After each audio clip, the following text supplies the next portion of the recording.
Are we ready for the jury? Okay, We are, Your Honor. thank you.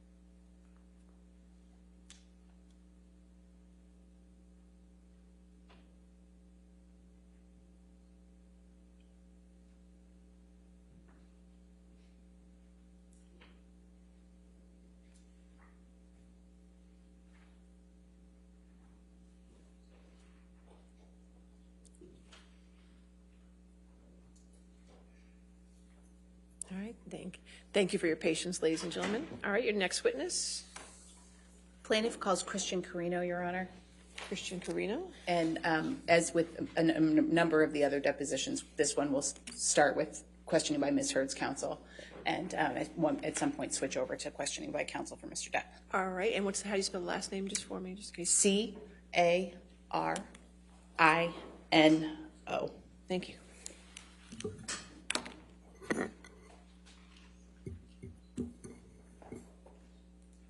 An address for the record, and you may use your business address if you feel more comfortable. Sure. Christian Carino, and the work address is 2000 Avenue of the Stars in Century City. And that is in California? Correct. And what is your current occupation? I'm a talent agent. And could you give me just a very brief description of your educational background and work experience? Sure.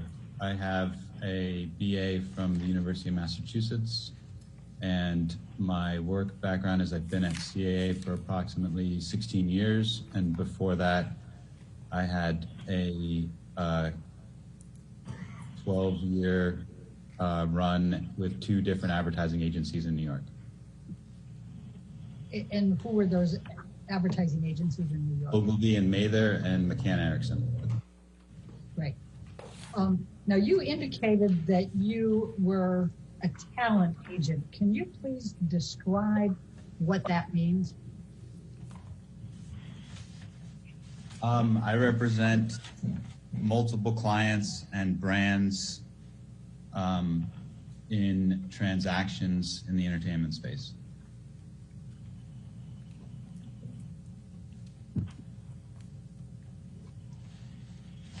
And when you say in the entertainment space, what are you including? Just the different genres of entertainment, everything from motion picture to television to books to licensing to modeling, all the different areas that the agency operates in. As a talent agent representing multiple clients, what types of services do you perform for them, and what is the objective? Okay. Yep. I conduct business transactions on behalf of clients and brands in the entertainment space. And what does that mean? It means I organize, pitch, transact in contractual agreements between talent and studios, talent and brands, entertainment platforms and individuals, brands and individuals. Do you represent any actors? I do work with every different group of talent within the agency, and for each person it's different, the business that I personally oversee for them. So in some cases I am negotiating contractual agreements for a music artist to go to Las Vegas. In some cases, I'm transacting an agreement for an artist to have a relationship with a brand. In some cases, it's an artist with a platform like Netflix. It spans the general platform capabilities that the agency has overall. Is one of the objectives of your representation to build the careers of the individuals you represent? Yes. Did you have any conversations with Mr. Waldman in which you expressed any thoughts or opinions on how you believed any litigation was having an effect on Mr. Depp's reputation or career? Yes. How many times? One that I can recall. And when was that? I have no idea. Years ago. If you expressed to Mr. Waldman that the sooner the litigation was over, the better for Mr. Depp, what were you thinking when you said that? Why did you think that? I think anytime somebody is in litigation publicly, it is at a minimum a distraction to that person's career. And in a lot of cases, it negatively impacts that person because there's attention drawn to them that it is outside of what people want to know about that person. And what do you mean by it distracts from the career?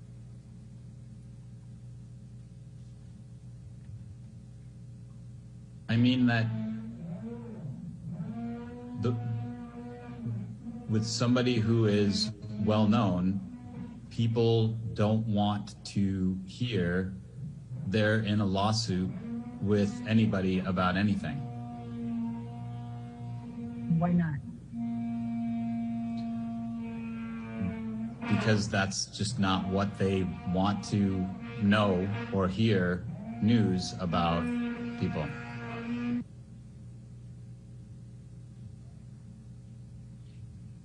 And why do you believe that?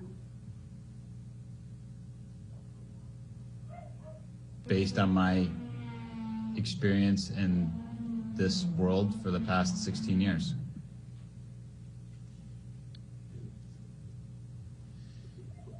And when you say it negatively impacts, what do you mean by that? People don't want to hear that the people that they look up to are in litigation. Do you also believe that that impacts career decisions by producers, directors, companies with brands, things of that nature? Yes. And in what way? Because the general public doesn't want to hear that people that they look up to are in litigation.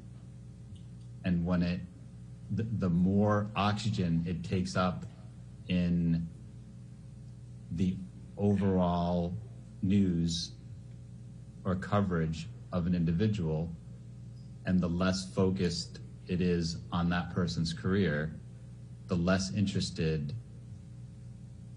studios, brands, the general public becomes in that person.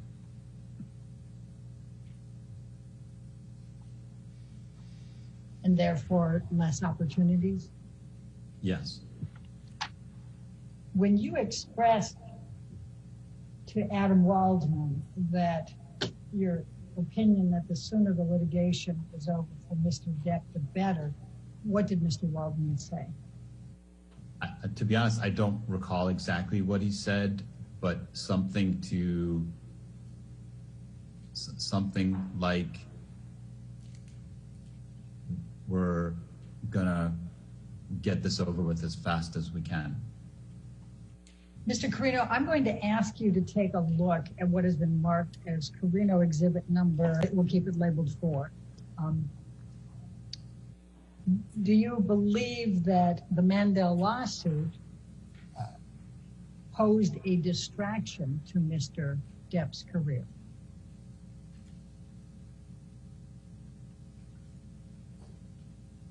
I don't know. I'm going to show you what has been marked as Carino Deposition Exhibit Number 5. And as you can see here, it's an article June 21st, 2017, the Hollywood Gossip. Do you recall that coming up during that time frame, that issue? No. Have you read or heard of the Rolling Stones? Yes. Have you read or heard of GQ? Yes. Mr. Carino, I'm going to ask you to take a look at what has been marked as Carino Deposition Exhibit Number 2, and it's Rolling Stone publication on June 21, 2018. Do you see that? Yes. Do you ever read this article? Parts of it. Are you aware of whether this article in the Rolling Stone, June 2018, that's reflected in Carino Exhibit Number 2, impacted in a negative way Mr. Depp's reputation or career? Elena, I don't think it's possible to ask anybody that question without having done research among the people who read a specific article. If you're asking my opinion about whether an article like this or this particular article, in my opinion, would have a positive or negative effect on somebody's, career, I could potentially answer that. But as to definitively whether an article has or has not had an impact on somebody's career, nobody can answer that question without research. Specifically. Mr. Carino, I think we were just going to start looking at the Carino Exhibit Number 3. This is an article that was published in November of 2018. Do you recall reading this at some point? What publication is that? This is GQ. I probably read part of it, but I don't remember. Have you had any direct contact with Ed White or his company? Yes. What is the nature of your contact with Ed White and his company? Payment on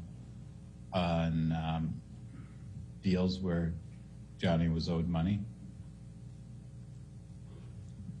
Bill collecting. When you say bill collecting, was it collecting on your behalf, or was it trying to collect from studios or companies? The latter. And so what would your involvement be in those circumstances? Ed, on occasion, reached out to me to ask about the timing of a payment that was owed to Johnny. All right. And were you able to answer those questions?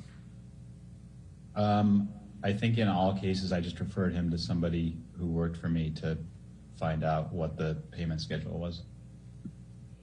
Other than these occasions where Ed White would reach out to you to ask when timing of payment, did you have any other connection or communication with Ed White or his company in connection with Johnny Depp? No. Were you familiar with Jake Bloom? Yes. Do you know whether Mr. Bloom ever represented Mr. Depp? Yes. And what was your understanding of the nature of that representation? He was his lawyer. Did you ever talk to Jake Bloom? Yes. On how many occasions did you speak with Jake Bloom relating to Mr. Depp? I have no idea. Was it pretty frequently? What does that mean? Well, was it more than 10? Are you asking me if I had approximately 10 conversations with Jake over the duration of our relationship? Yes. I actually asked if you had more than 10. I wasn't asking you if it was exactly 10. Okay. I mean, I'm guessing that it was probably less than 10 in total. Was Mr. Bloom still representing Mr. Depp when you started representing Mr. Depp? I believe so, but I'm not sure. And when did you start representing Mr. Depp? I believe it was in late 2016. Mr. Carino, are you looking at something to be able to refresh your recollection? I am. What do you have in front of you? A note that I made to myself of the date of when Johnny was a client, and I think I wrote down October 2016. Do you have a recollection of the context of your discussions with Mr. Bloom? Yes. My recollection of the conversations I had with Jake were in regard to getting Johnny and Jake to meet and work out whatever the issues were around their disagreement.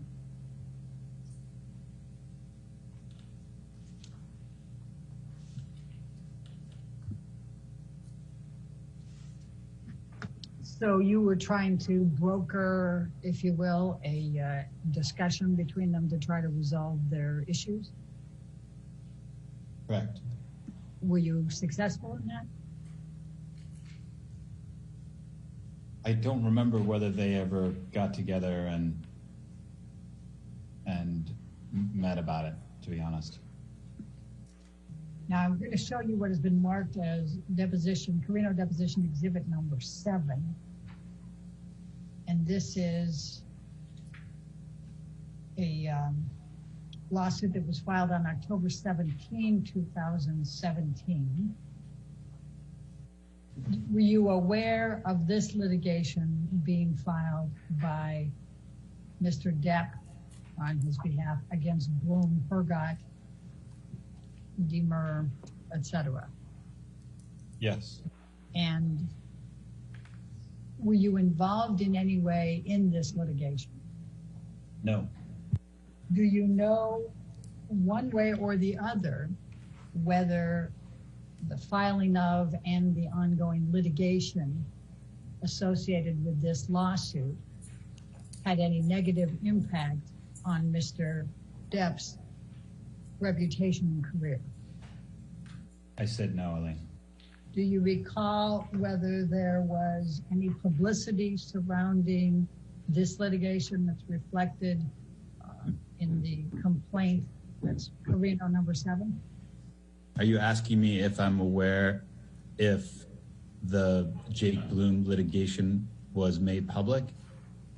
Yes. Yes. And in addition to being made public, do you recall whether there was publicity surrounding the Jake Bloom litigation? Yes. And do you recall whether there was publicity surrounding the Mandel litigation? Yes. Mr. Carino, I'm going to ask you what has been marked as deposition exhibit number 10. And in this particular one, we have, this is the article that was written in the Sun Times that was the beginning, if you will, of the UK lawsuit. Do you have a recollection of seeing that? No, Did you ever read it? I don't know. I'd have to. I don't know. I'm sure I read at least part of it. If it's the original document that caused the Sun legal issues. Now, the date on this one is April 27, 2018. Do you see that on there? Yep. Mr. Carino, I'm going to ask you what has been marked as Carino deposition exhibit number 11. And it's dated June 13, 2018. It's hard to see that little stamp there, but it was filed on June 13, 2018. And it's Mr. Depp filing the news group, Newspapers Limited, who owns The Sun, and then Dan Wooten. Were you aware that Mr. Depp brought this lawsuit in the UK against The Sun and Mr. Wooten? Yeah. Mr. Carino, I'm going to ask you to take a look at what has been marked now as Carino exhibit number 12. This is published in the Washington Post on December 18, 2018. Were you aware of this article? Yes. Op-ed? Yes. Mr. Carino, when I asked you whether you were aware one way or the other, whether this lawsuit that's reflected in exhibit number 11 had a negative impact on Mr. Depp's reputation and career, you answered no. What did you mean by that? I meant that there isn't a way for any individual to know whether the filing of a document had an impact on somebody's career, positive or negative, without specific research conducted in exactly that case. The same as in the facts that you, because you haven't researched it, you don't know whether it impacted Mr. Depp's reputation or career, correct? I believe I stated that unless someone had done research specifically about the filing of this document and its impact one way or the other, it's impossible to answer the question. I'm going to show you what has been marked as Carino number 14. This is the lawsuit that Mr. Depp filed against Ms. Heard. Do you believe that the filing of this lawsuit reflected in Carino deposition exhibit number 14 and the attendant publicity has had a negative impact on the reputation and career of Mr. Depp? No. And why not?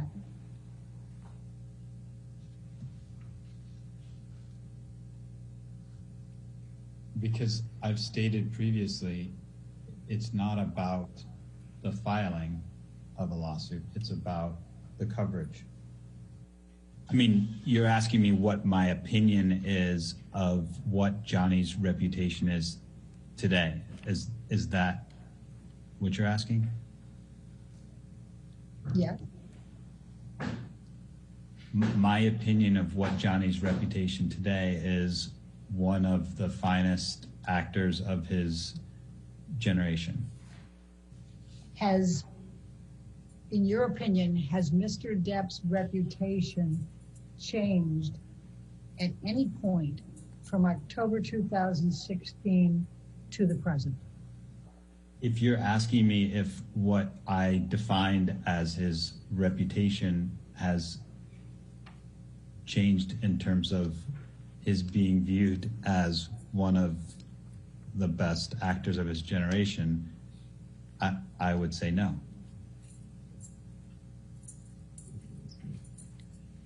So just so I'm clear that I understand your answer, in your opinion, Mr. Depp's reputation is that he is one of the finest actors of his generation, and that has been his reputation since you started representing him in October 2016.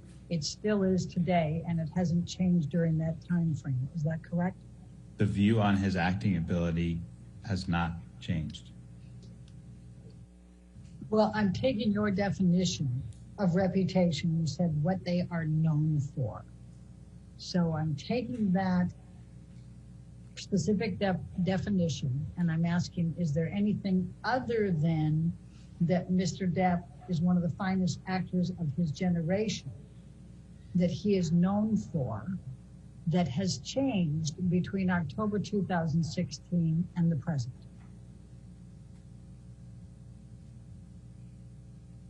The only way I can answer that is as it relates to his professional capabilities. That has not changed.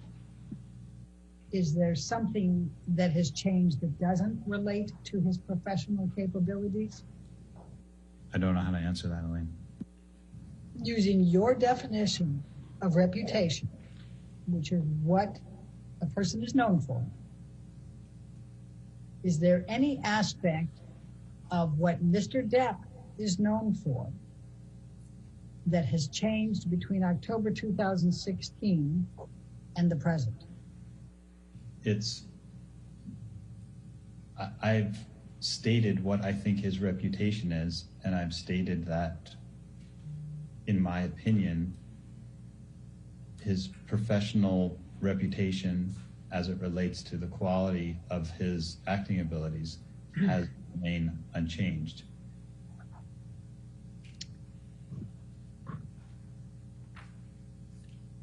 Do you make any distinction between personal and professional reputation?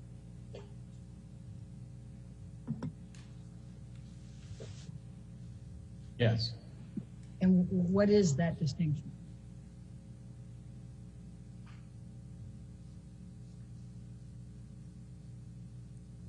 The difference between what somebody does on screen and off screen.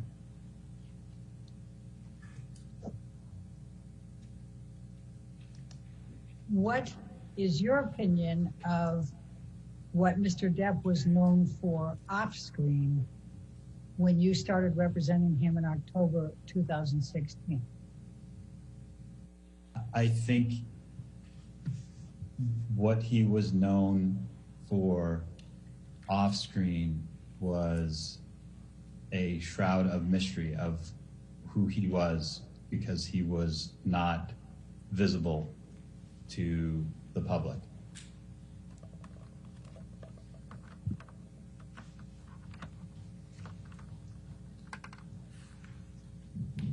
And that was back in October 2016? I don't have a specific date for that.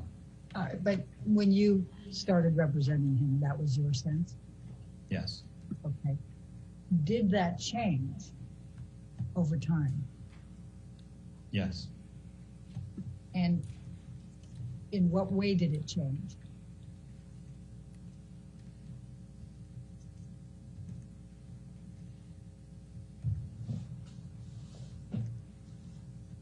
It changed with the exposure of that came with the lawsuits.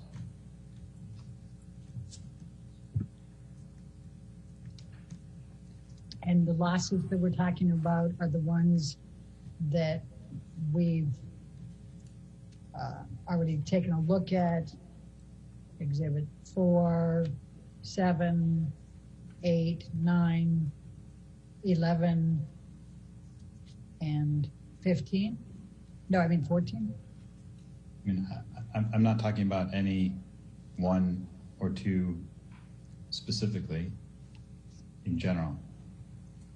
Do you believe that Mr. Depp is still a shroud of mystery, not visible to the public? No. And when did that change? I don't know exactly when. Would you say it was cumulative over the period of time as a result of all of the litigation and the publicity ensuing? Probably. Agree with that? Is there any one specific litigation that you believe most significantly impacted on Mr. Depp's personal reputation no longer being a shroud of mystery and not visible to the public? My opinion is that Amber's accusations would have had the most dramatic impact on his off-screen reputation. I'm not talking about any one specific accusation.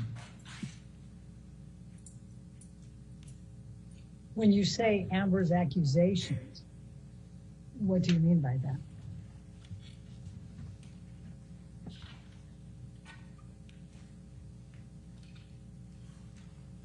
I mean the things that she's accused Johnny of doing, both in that have been made public.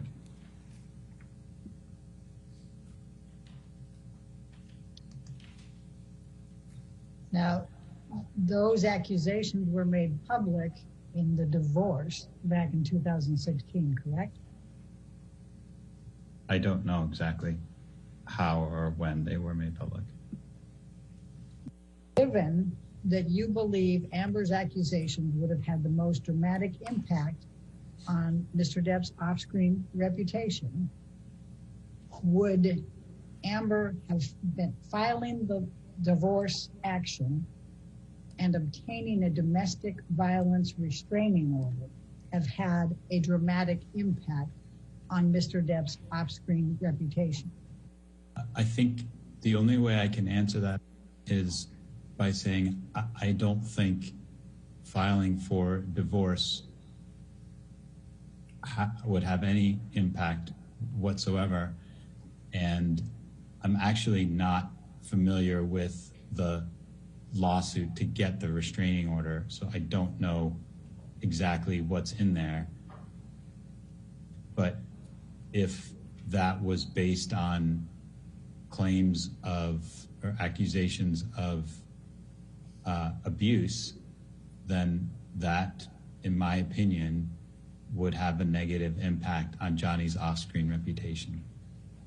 Mr. Carino, we were talking about Amber's accusations and your view that those would have the most dramatic impact on Mr. Depp's off-screen reputation. And you were talking about her accusations of domestic abuse and violence, correct? Yes.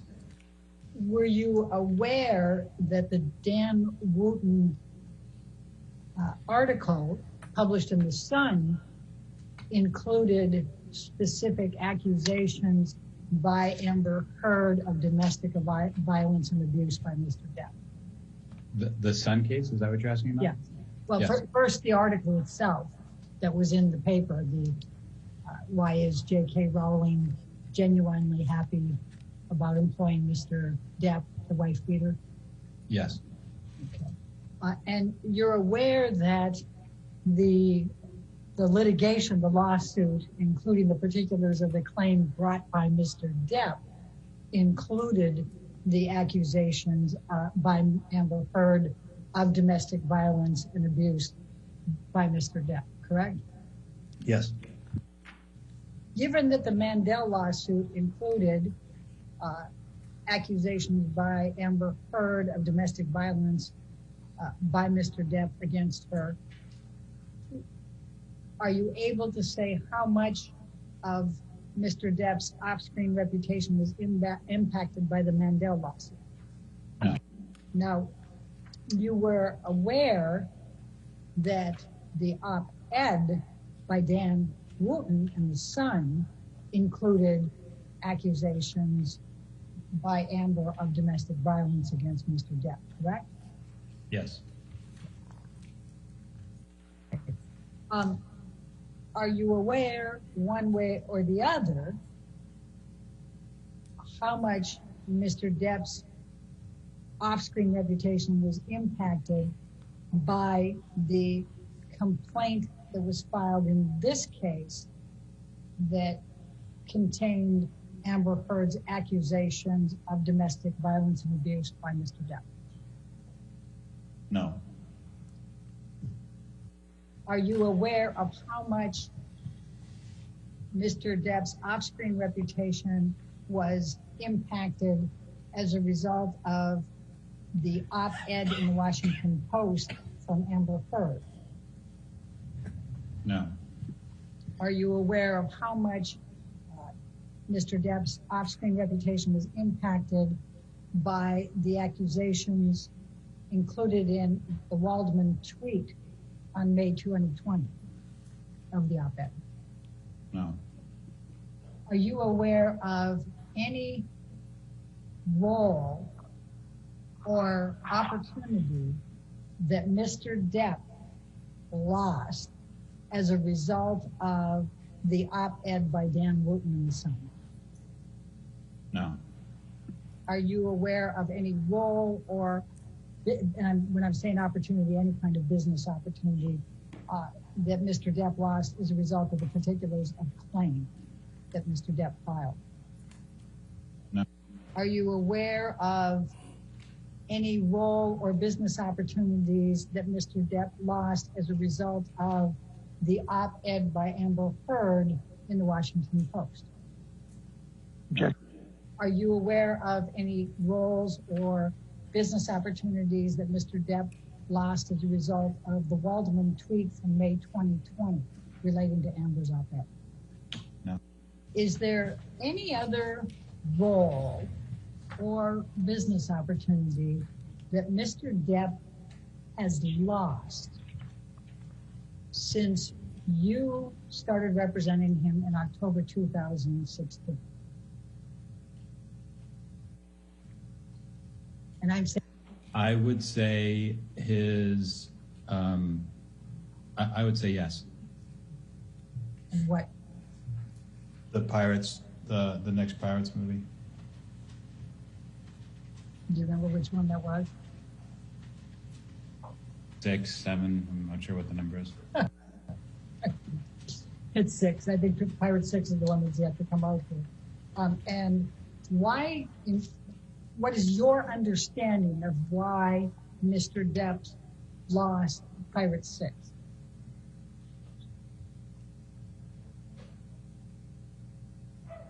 My opinion is that it was related to the accusations that Amber has made.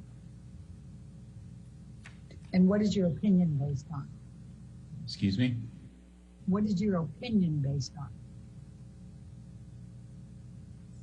on?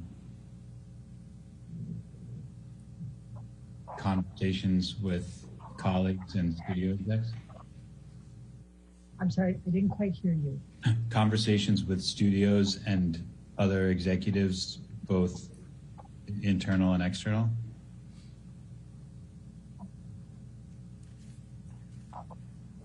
When you say related to the accusations that were made by Amber Heard against Mr. Depp, are you talking about accusations of domestic violence and abuse by Mr. Depp? Yes. Okay. How many conversations have you had with studio and other executives? I have no idea. More than 5, more than 10? I don't know about more than 10, probably between 5 and 10. Who do you recall speaking with at studios or other executives?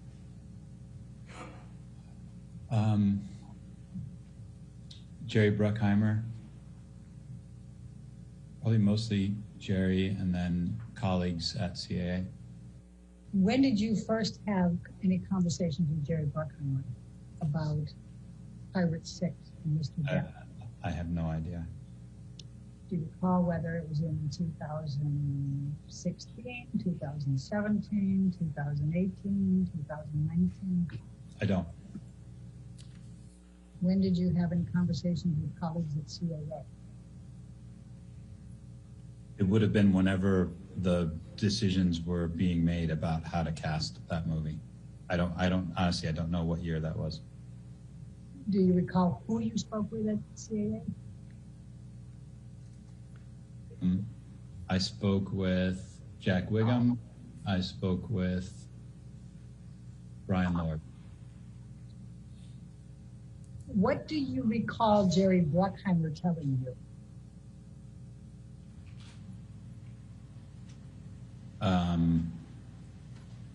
I don't recall the specific conversations, but the nature of it was that the studio was having difficulty employing him.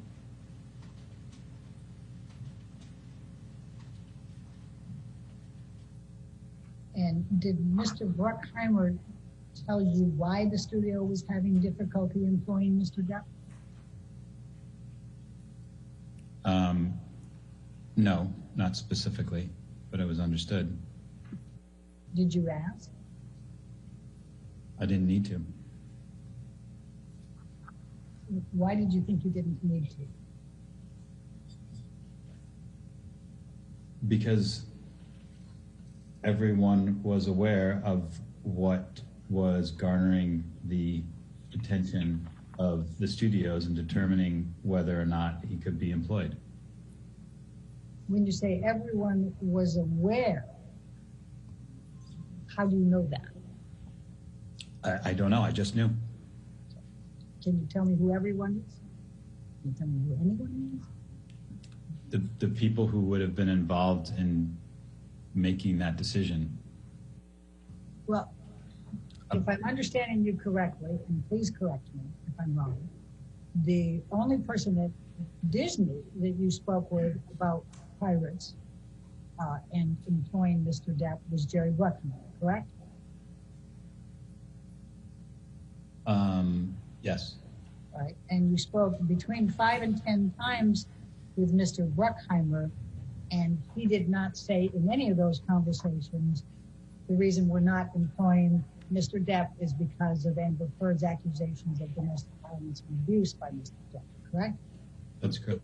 Mr. Carino, when we went off for the break, we were talking about your discussions with Jerry Bruckheimer and other executives at CAA respecting Mr. Depp not being employed further at Disney and likely not pirates. And I think a question came up right before the break. And so I just want to make sure that I have clear, did you talk with anyone other than Jerry Bruckheimer at Disney about Mr. Depp not being employed again at Disney or Pirates? No. Okay. And was I correct that you, in a certain understanding, you had somewhere between 5 and 10 conversations with Mr. Bruckheimer relating to this topic? Probably less than that. I talk to Jerry regularly, but probably not that many on this topic. Okay.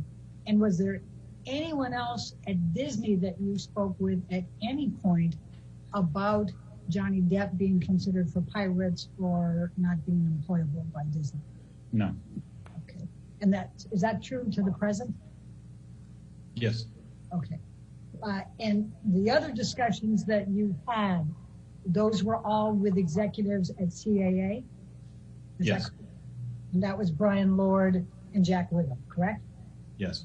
Anyone else? Not that I can recall, no. Okay. You had indicated that you believe that everyone was aware that the impact of Amber's allegations were at the heart of this. I just want to make sure that we're clear, since we were just talking about this before the break.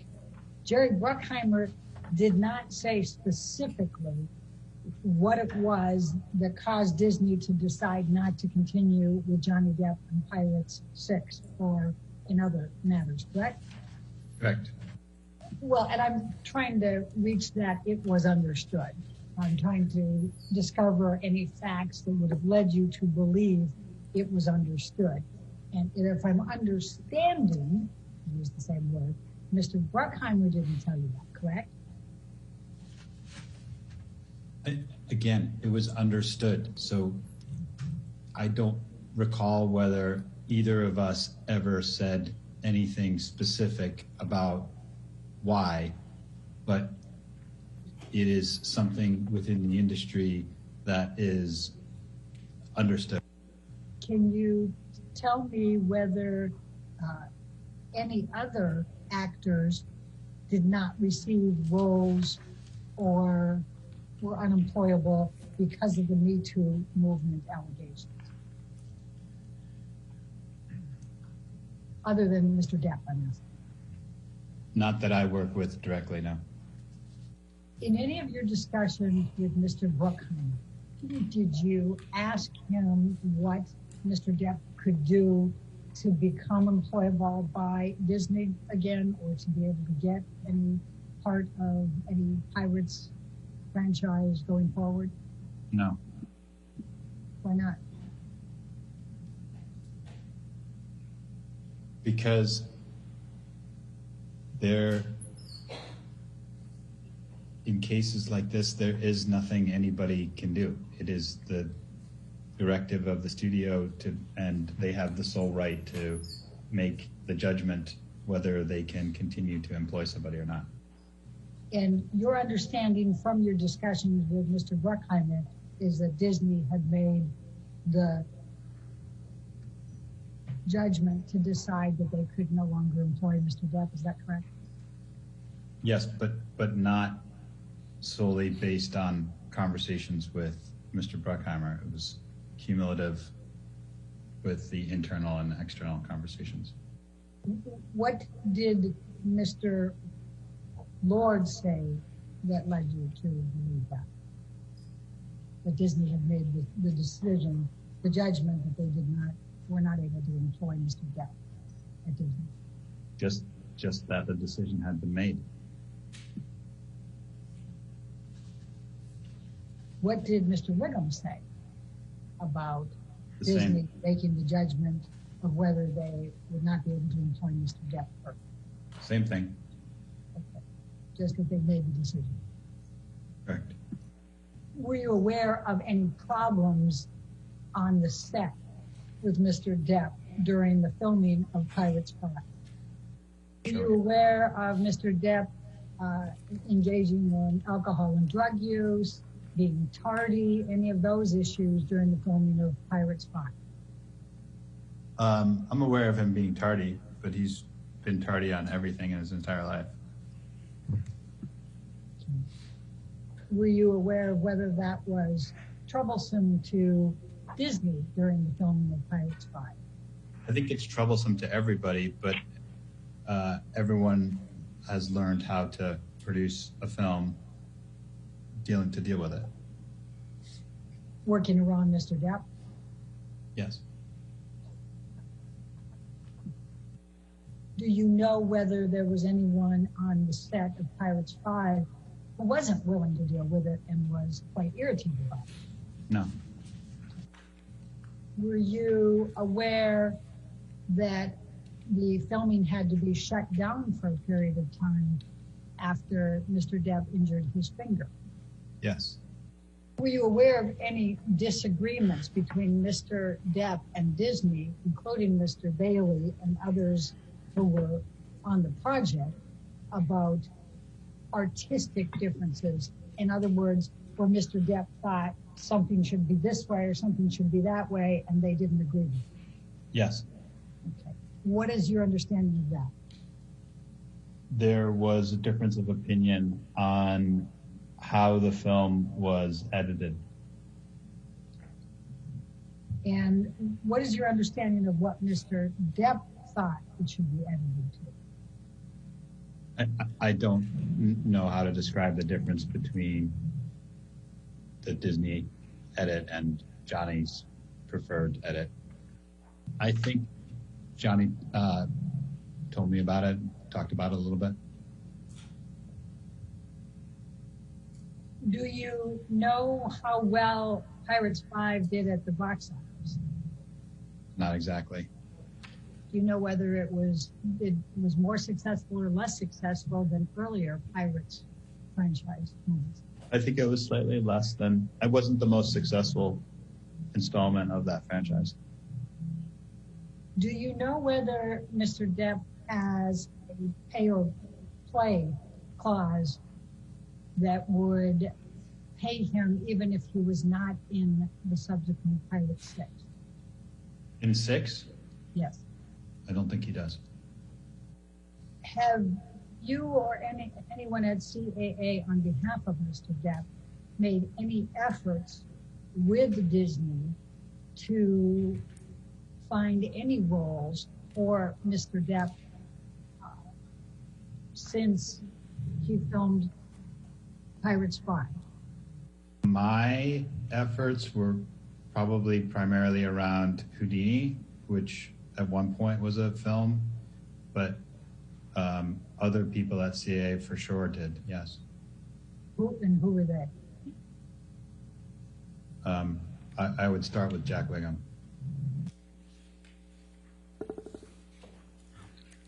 We'll now play volume 2 of Mr. Carino's deposition, at which. Okay, maybe time for afternoon. Sure. Why don't we just close enough to it? Absolutely, Your Honor. All right, before we get to volume 2, let's go ahead and take a 15-minute break. Please do not talk to anybody about the case and don't do any outside research. Thank you.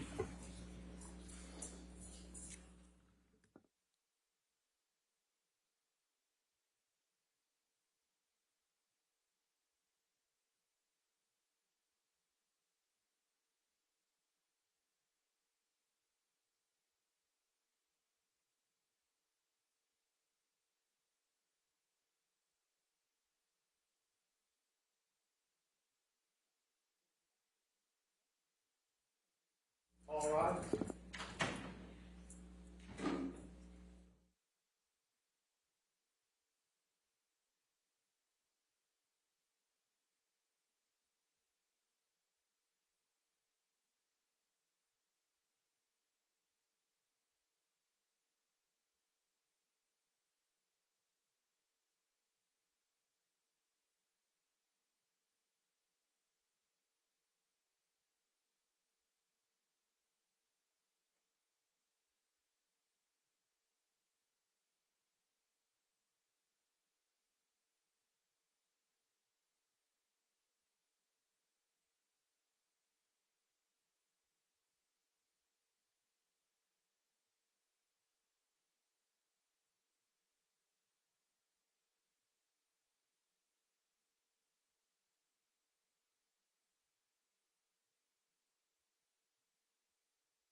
Okay, let's get the chair.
All right. You want to continue with this witness then? Yes, thank you, Your Honor. We'll now play volume 2 of Mr. Carino's deposition, which is the questioning from counsel for Mr. Depp. Okay, thank you. You're aware that this litigation involves a dispute between Johnny Depp and Amber Heard, correct?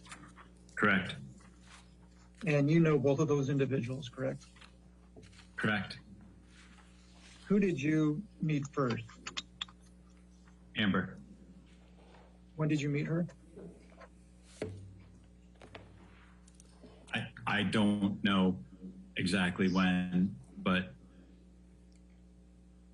probably within the first few years of being at CAA. Okay. So can we, as an estimate, say 2005, 2006 timeframe? Sure. I don't actually know, but sure. But it was pretty early on at your career at CAA. Correct. And describe for me the events of your meeting her. She was represented theatrically at the time by an agent named Warren Zavala, who has since left CAA, and he brought her down to my office because he wanted me to represent her with him, specifically in the commercial space. And what do you mean represent her in the commercial space? Help identify business opportunities for her with brands. Okay. So not as an actor? Correct. And did you take on that representation? I did. And at some point in time, you did consider her a friend as, in addition to you two working together, is that right? Yes. And in that regard, did you and her do anything social? Yes. And can you describe for me generally what types of activities you two would do together as friends? We would go to dinner, go to events together, just hang out at each other's residences. And at some point in time, did you consider Mr. Depp a friend? Yes. And how did that relationship evolve? And I'm just talking about you and Mr. Depp becoming friends. I spent a fair amount of time with both of them together, and at some point started to spend time with him on my own as well. I see.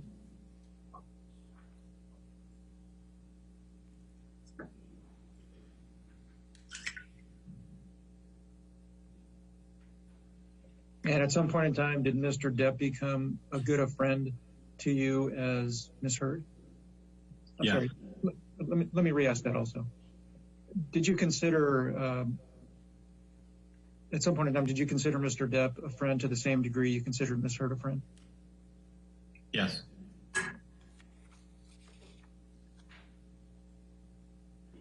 And at some point let me ask you, at some point in time, did you represent Mr. Depp professionally? Yes. And can you explain to me how how it came to you representing Mr. Depp professionally? Johnny asked me to represent him. And when you began representing Mr. Depp, did you continue representing Ms. Heard? Yes. And do you recall who Mr. Depp's agent was prior to you? He was represented at another talent agency, UTA. Do you still work for Mr. Depp? I do not. Do you recall when you stopped working for Mr. Depp?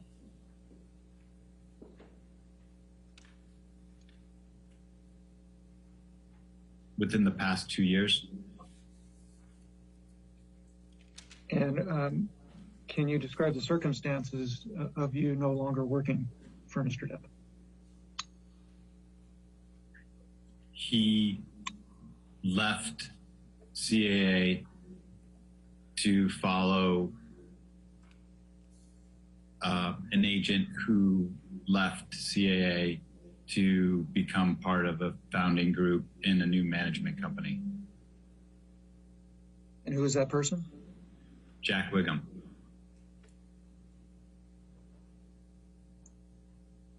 Was Mr. Wiggum ever affiliated with CAA? Yes. Okay.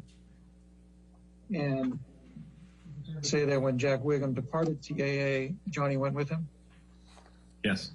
Okay. And when Mr. Depp left CAA, did you remain friends with him? No. Okay. Well, I should probably first ask, at some point in time, did your friendship with Mr. Depp end? Yes. And when was that?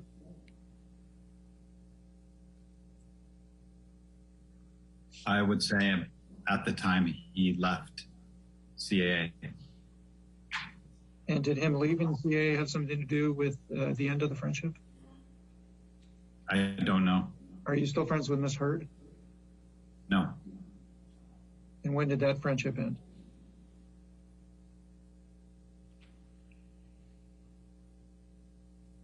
Probably when the legal disputes started.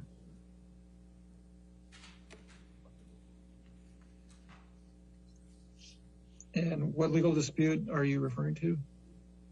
This one? I'm not sure which one was first, but one of the disputes between Johnny and Amber. Okay. But your friendship with, you're not referring to their divorce, correct? Correct. Okay. So you remain friends with both of them through their divorce. Is that accurate? Yes. Although you're no longer friends with Mr. Depp, do you have any animosity towards him? I do not. And same question with respect to Miss Heard. Although you're not friends with her any longer, do you have any animosity towards her? I do not. Do you recall when it is the last time you spoke with Miss Heard? I do not. Would it have been around the same time that your friendship ended with her? I would assume so. Exhibit 16. No, Mr. Carino, you'll see at the bottom here, and tell me if you can see it. Do you see at the bottom, it has a bait stamp number under the yellow tag, CC00070. Yes. Do you recognize this document? And take your time if you need to review it.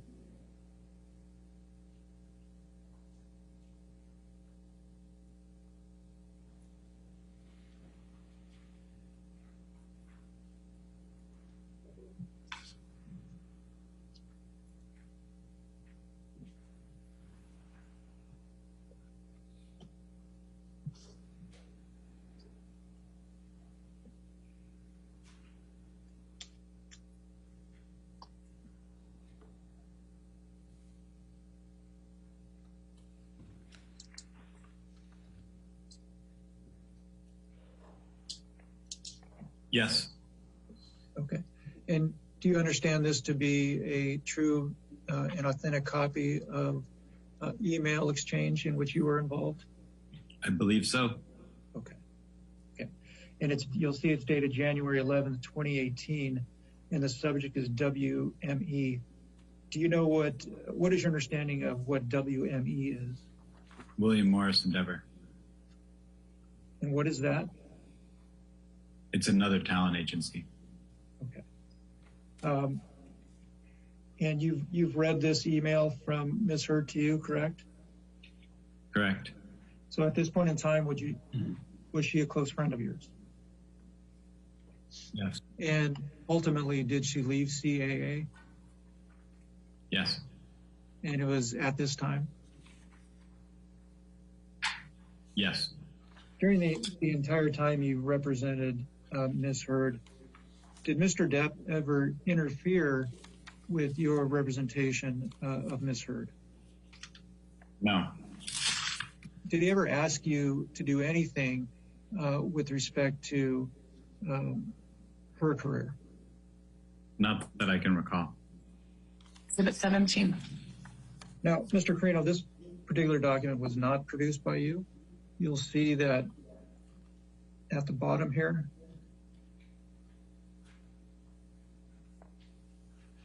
The bait stamp indicates ALH. That means it was produced by Ms. Hurd. And this appears to be a text exchange between you and her. It's about a page and a half. If you could take the time to read it, and then I will ask you questions about it. I read it. And you'll see at the top, Mr. Carino, that it's dated July 14th, 2016. Based on that date and based on reading this text exchange, at this point in time, were you close friends with both Mr. Depp and Ms. Hurd? Yes. And having read the text exchange, do you believe this to be a true and correct representation of the exchange? Yes. And to be authentic in that regard? Yes.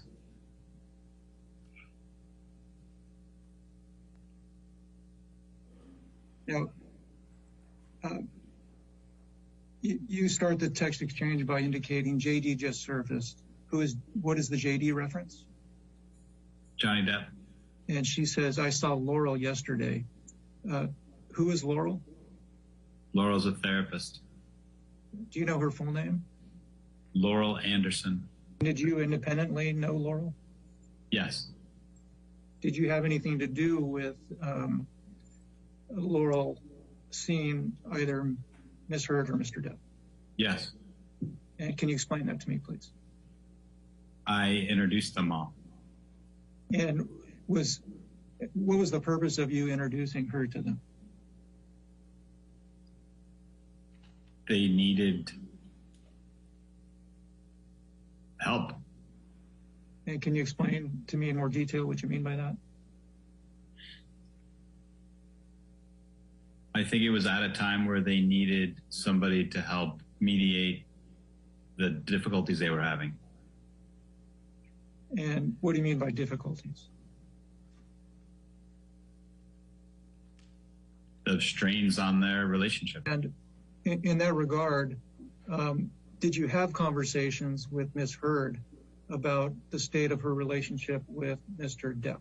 Yes. I'm trying to determine for how long a period of time did Ms. Hurd have conversations with you about the state of her relationship with Mr. Depp? Can you give me a time frame? I would say she talked to me about the state of their relationship from the beginning until the end. The entire time you knew her? I'm sorry, the entire time you considered her a friend? Yes. Okay. And how about Mr. Depp? Did you have conversations with him about the state of his relationship with Ms. Hurd? Yes. And were those ongoing during the entire time you were friends with him? Yes. You say they both confided in you in that regard? Yes.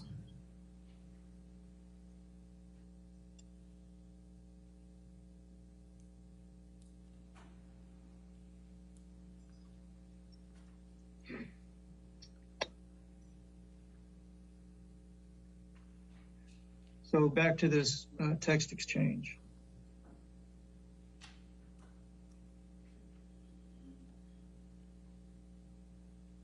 Where my cursor is, Ms. Hurd says to you, yeah, she said that Johnny and I need to talk directly. Do you know who do you know who Ms. Hurd's referring to there? Laurel. That was your understanding after reading this? Yes. And then you ask her, do you want to do something tomorrow? She says, yeah. She says, IDP, I do. You say, okay. And then you say, what is safe to do? Do you want to come to my place for dinner? What did you mean by what is safe to do? It meant avoiding paparazzi. Okay. And then she says, it's so fucked up. I just want to tell him that what they are telling him isn't true. What was your understanding of what she meant by that sentence? I don't recall. Mr. Garino, while she's doing that, at the outset of this deposition, I asked you if you recall being deposed about a year ago in this case, and you said yes. Is that accurate? Yes. Okay. What I'm going to show you now is the transcript, a portion of the transcript from that deposition. And who is Mr. Bruckheimer? Jerry Bruckheimer is the producer of the Pirates franchise. And who is Mr. Wiggum? Jack Wiggum was an agent at CA who worked with Johnny. Okay. And who is Mr. Lord? Brian is one of the managing partners of CAA and also worked on Johnny Depp. And what was your understanding of why the Pirate 6 job was not offered to Mr. Depp? Leo, you're asking my opinion? Yes. Because of the accusations that Amber had made. And what I'm about to show you, Mr. Carino, is an article in the Washington Post authored by Ms. Hurd. You're going to notice that the article will be presented sideways. So you'll have to tilt your head a bit to review it. Exhibit 19. Do you, first, Mr. Carino, why don't you take control and just scroll through the document. It's just a couple pages.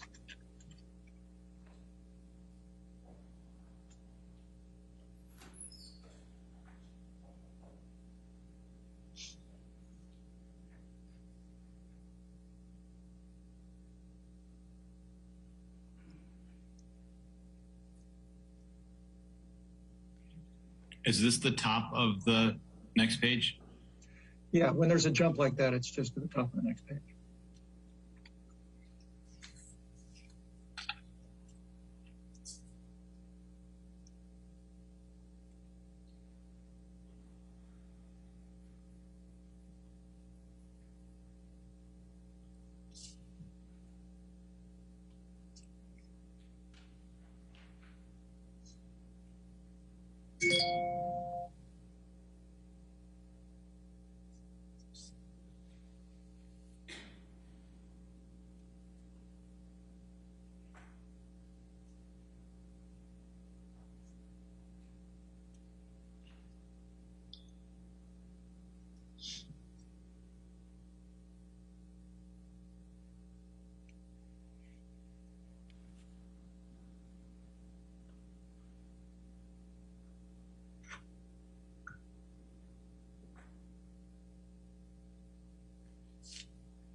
Okay. Mr. Carino, have you seen this document before? Yes. Do you know who wrote this document? Yes. Who wrote this document? Amber. Amber Heard? Yes. And do you see there on this first page of the document, it actually indicates that it's written by Amber Heard on December 18th, 2018? Yes. And do you understand that this document was authored by Ms. Heard and published on December 18th, 2018? Yes. And do you recall reading it at the time it was published? No. Mr. Carino, I'm showing you an email exchange in which you were involved. It's just this one page. I'll blow it up so you can review it. Take a second to review it, please.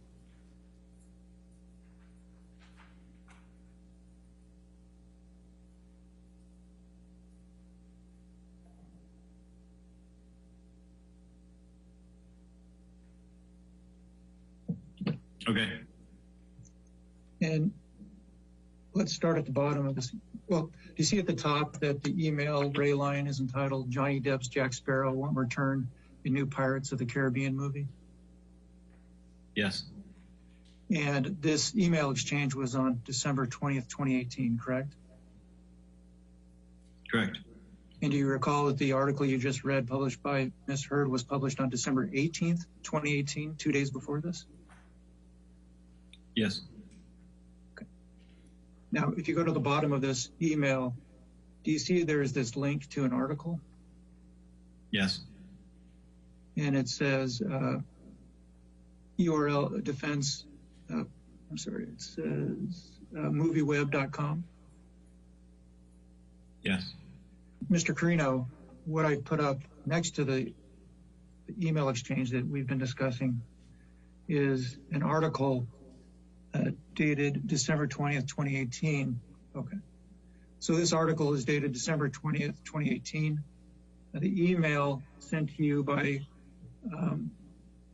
Robin Baum is that same day, December 20th, 2018, correct? Yes. Who is Ms. Baum? Johnny's publicist. Okay. And she's sending this article to you, is that right? Yes. And then in response, you say, were we told this officially from Disney? And she responds, Jack Wiggum responds, no. Is that accurate? Yes. Sure. So you testified just a few minutes ago that it was your opinion that Mr. Depp lost the Pirates 6 movie because of Ms. Heard's allegations. Is that accurate? Yes. Allegations of abuse, correct? Yes. And is this a demonstration of when Disney made that decision to not hire Mr. Depp for Pirates 6? Yes. Exhibit 22. Did you ever see Mr. Depp physically abuse Ms. Heard? No. Did Ms. Heard ever tell you that she had been physically abused by Mr. Depp? No. Did Mr. Depp ever tell you that he had physically abused Ms. Heard? No. Did you ever witness any injuries on Ms. Heard that would indicate that she was physically abused? No. Now, again, this is a few months after the filing of the divorce papers and the TRO, and Ms. Heard states to you, "I'll call you right back, sorry." And you say, "Okay." She says, "Is it too late to call?" And you say, "Just finishing dinner, we'll call you as soon as we walk out within 20. And she says, "Please tell him I love him." Is that an accurate reading of the text exchange so far? Yes. Do you know if at this time, based on your relationship with Ms. Heard and Mr. Depp, whether Ms. Heard wanted to reconcile with Mr. Depp? Yes. It's your understanding that she did? Yes. Did Ms. Heard, based on your personal friendship with Ms. Heard, close personal friendship with Ms. Heard, would you say that she confided in you? Yes.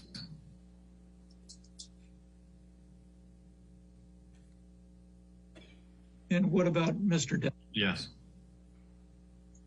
Mr. Carino, at some point in time, after Ms. Heard filed those divorce papers in May of 2016, did she make any requests of you to intervene in the relationship between her and Mr. Depp?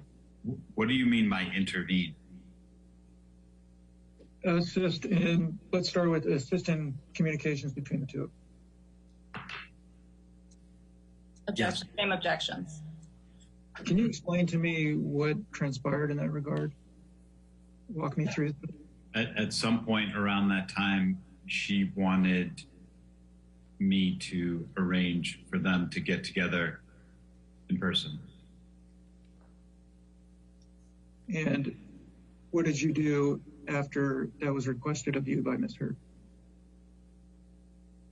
I talked to Johnny about it. What happened after that? He was reluctant at first and then agreed. And then what happened after that? I mean, it's a long time ago, but I remember there was a fair amount of discussion about the TRO and how we would deal with that because nobody wanted Johnny accused of violating the TRO as an outcome of that meeting. And I don't remember exactly what we did, but Amber at some point warranted that she would never accuse him of violating the TRO to do the meeting. And I set the meeting up. So just so I understand, you set the meeting up at the request of Ms. Heard? Objection. Yes. And as part of you setting up, she told you that it didn't matter. I'm trying to understand what was the issue with respect to the TRO? My understanding of a restraining order, at least at the time, was that he couldn't go within a certain distance of her. Okay. And what was her suggestion with respect to that issue in connection with her wanting to meet with him?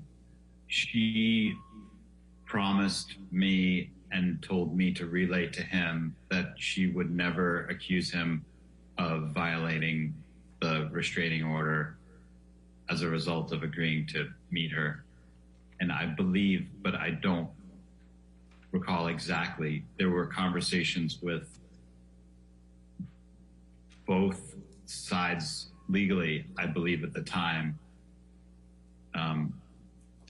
to make it transparent to everybody that this was happening. Okay. And then what happened next?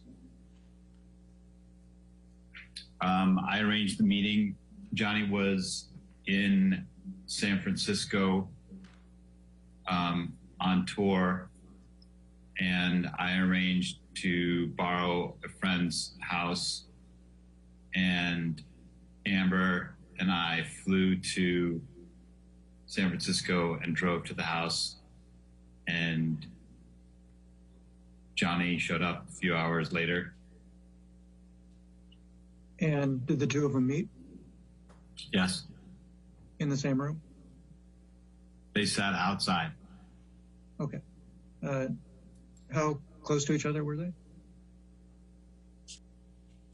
Inches away from each other. And how long were they out there talking? For how long were they out there talking? Several hours. Did you, although you weren't out there, were you in a position where you could see them through a window or otherwise? Yes. At some point in time, the conversation ended, correct? Correct. And what happened after that?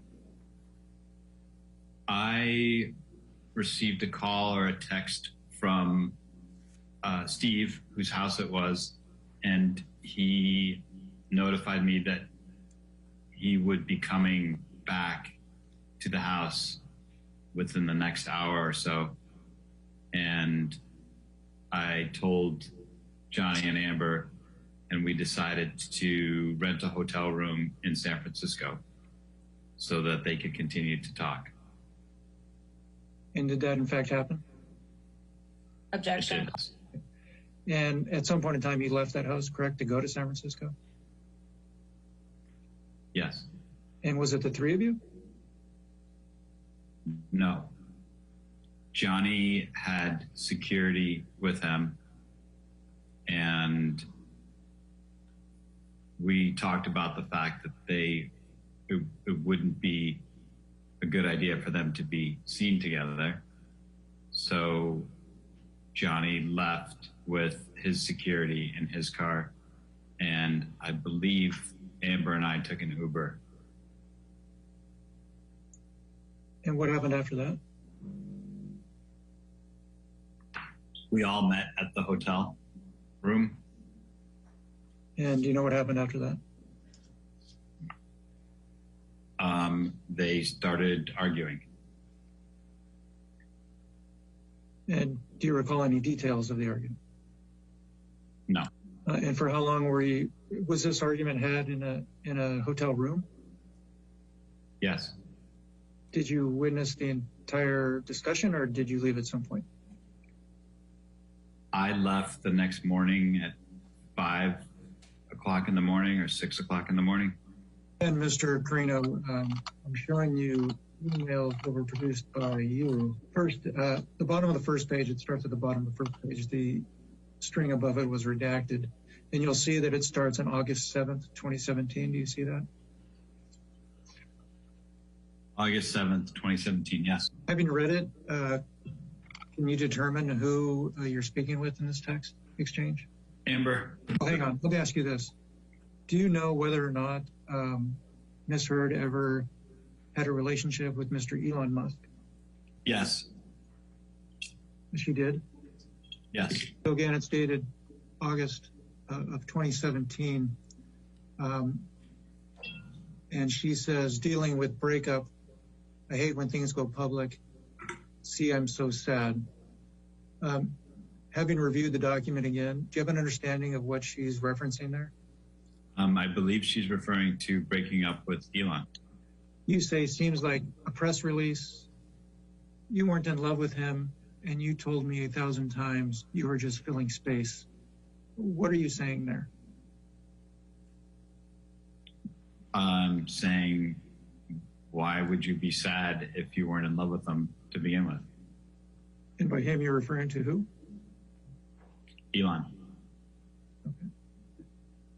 And at this point in time, were you still close friends with Ms. Heard? Looks like that's the case at that time. Yes. And did she still, at this point in time, did she confide in you about her relationships? Yes. Okay. And you respond, I'm sorry, she responds, I know, but I wanted time to grieve and recover in my own time.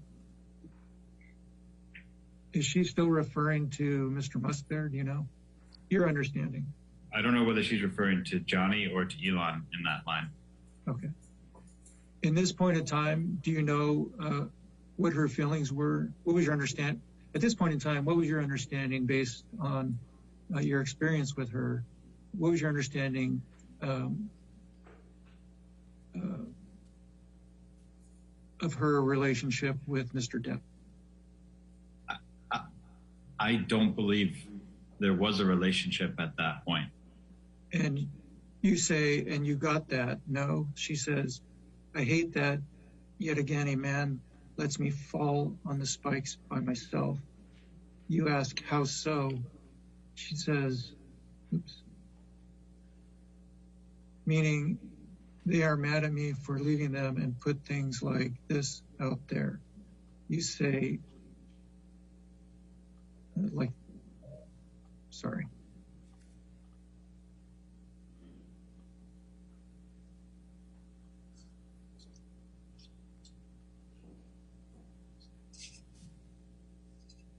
She says like that.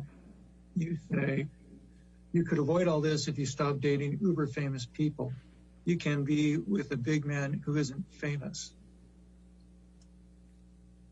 What were you relating to her there? I believe what I was saying was, if you don't like being in the press about your personal life, then don't date people that are famous. Sure. You indicated that she moved on immediately after Johnny Depp to date Elon Musk. Is that accurate? Yes. Okay, sure. Do you have an understanding one way or another whether Ms. Heard and Mr. Musk were in fact dating at the time of the San Francisco reconciliation that she asked you to set up? I don't know whether they were dating, but they had definitely spent time together. Do you know how long after the San Francisco attempted reconciliation you gained the understanding that Elon Musk and Ms. Heard were in fact dating? I don't know exactly how long, but not long after. Do you know who or what was your understanding of who she was referring to when she was said, here, I love him? Johnny. Based on this exchange, did you have an understanding at this time whether Ms. Heard wanted to reconcile with Mr. Depp? I believe she did. And at this point in time, she was still a close personal friend of yours, correct? Yes. And at this point in time, did she consider you a confidant in your understanding? I think, yes. Okay, just to authenticate this document again, Mr. Carino, do you see that it's referenced at the bottom, bait stamped CC, indicating that you produced this document? Yes. And having read this, do you perceive this as a true copy of a text exchange between you and Ms. Heard? Yes. Okay. And I will, you see at the very top here, it's dated August 16th, 2017. Yes. And Ms. Heard states to you, I've written so many notes. Can you give him one? I don't know how or where to start. There's no way to begin. And all I have to say, but I have so many. Finally, I am single, clear in my heart and mind. I just want him to know I loved him and that I am sorry. Do you have an understanding of who Ms. Heard is referring to here? Yes. And who is Ms. Heard referring to in this text? Johnny. And what is she asking you to do here? She was asking me to deliver a letter that she was writing to him. And did she also want you to, and it says, and that I am sorry. What was your understanding of what she was asking you to do there, if anything? I believe that was all in reference to getting him a handwritten letter that she was writing or trying to write. Was it your understanding at the time of this text exchange, August 24, 2017, that Miss Amber was attempting to reconcile with Mr. Depp? I believe so. Okay.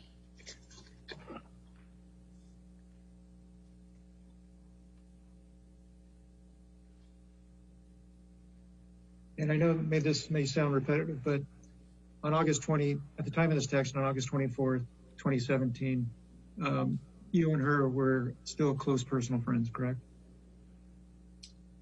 I believe so. There's not much here at all, Mr. Carino, but I did want you to confirm that this was a document produced by you, correct, based on the bait stamp on the bottom? Yes. And do you see it's dated September 27th, 2017? September 23rd. Oh, you're right. My apologies. It's dated September 23rd, 2017. And it's a text to you that says, God, I miss him. Do you have an understanding of who Ms. Hurd is referring to there? Yes. And who's that? Johnny. And do you see at the bottom, the date of the text is June 9th, 2018? Yes. Okay. And it says, I text him happy birthday. Do you know who sent that and who the him is? I assume this is from Amber and she's talking about Johnny. You've had a chance to review the whole document. Carino, what does this appear to be? It appears to be the communications around the time that we set up the meeting in San Francisco. And who are these communications between? Me and Johnny. Okay. And this first bubble, can you tell if the blue is you or Mr. Depp?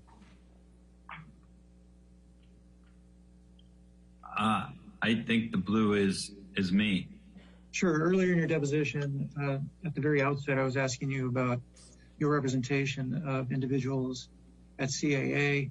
You indicated that you represent individuals that are both actors and musicians. Would you consider Mr. Depp in that pool? Yes. And you represented, or CAA represented him both in connection with his acting endeavors and his involvement with the vampires? Yes. And was Mr. Depp's participation in Hollywood Vampires lucrative? No.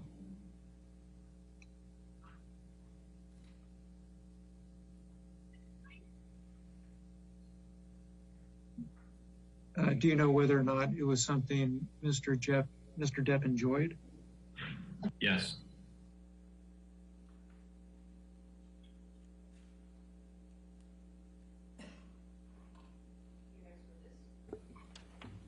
Plaintiff calls Laura Wasser by deposition, Your Honor. WASSER. Thank you.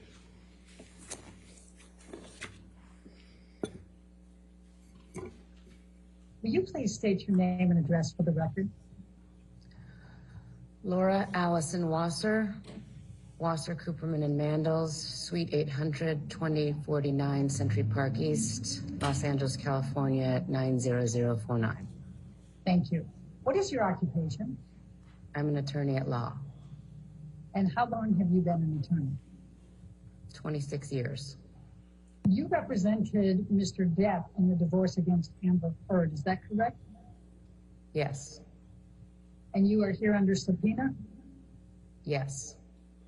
Your practice has primarily been focused on domestic relations in California, is that correct? Yes. Are you a member of any bar other than California? No. During the period 2012 to 2016, was California a no-fault state with respect to divorce? The answer is that California was a no-fault state during that period. During the period 2012 to 2016, was California a community property state with respect to the division of assets in a divorce? Yes.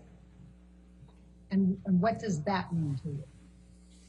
California is a community property state, and what that means to me is that assets which were earned or created during the course of the marriage, absent some other theory of law applied, be divided equally. And what do you mean by absent some theory or law applied? I'm sorry, Elaine, what was the question? Oh, a theory of law. When I say a theory of law, I mean if there's a premarital agreement, if there's some other, it's not completely blanket community property. There may be things that were earned from a separate property source that would not be considered community property. So I was just trying to provide, for the record, some exceptions to what would be considered community property and therefore divided equally. Now, if someone alleges domestic violence or abuse against their spouse, would that change the amount they would otherwise be entitled to under community property laws? No. In obtaining a temporary restraining order, what is your understanding of the process? The moving party files generally with 24 hours notice to the person who is being accused of domestic violence, a declaration and forms with the court, and requests a temporary domestic violence restraining order. That will generally last no longer than a 21-day period when the defendant is able to make his or her arguments as to why such a restraining order would be inappropriate. And the temporary restraining order, can it be continued? Yes. When did you first begin representing Mr. Depp relating to his divorce with Amber Heard?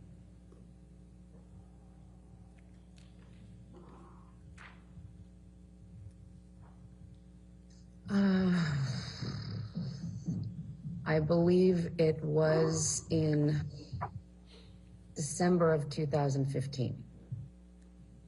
I'm going to ask you to pull up document 1, Wasser document 1, and let's go ahead and label that as Wasser exhibit number 1.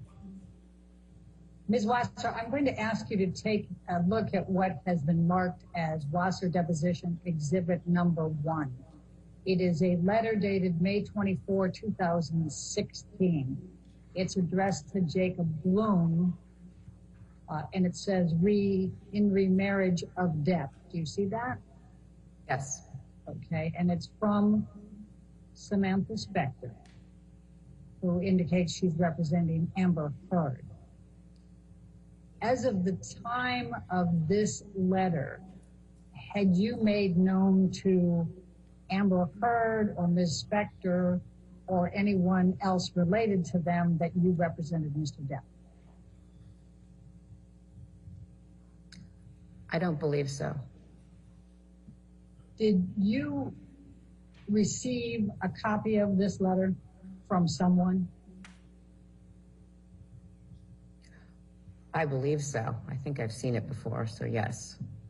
Did you receive this letter on or around May 24, 2016? Okay, next page, please.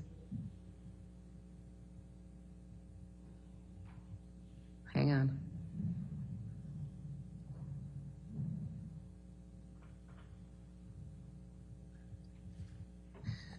Yes, it was around that time.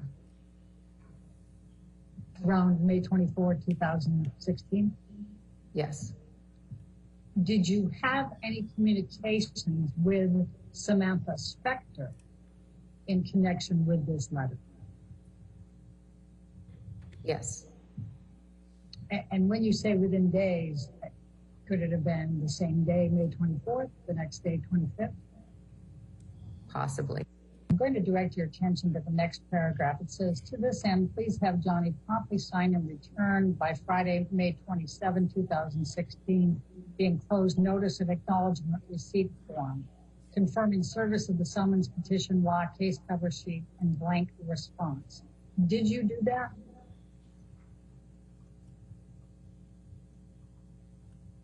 This letter was not directed to me, Elaine.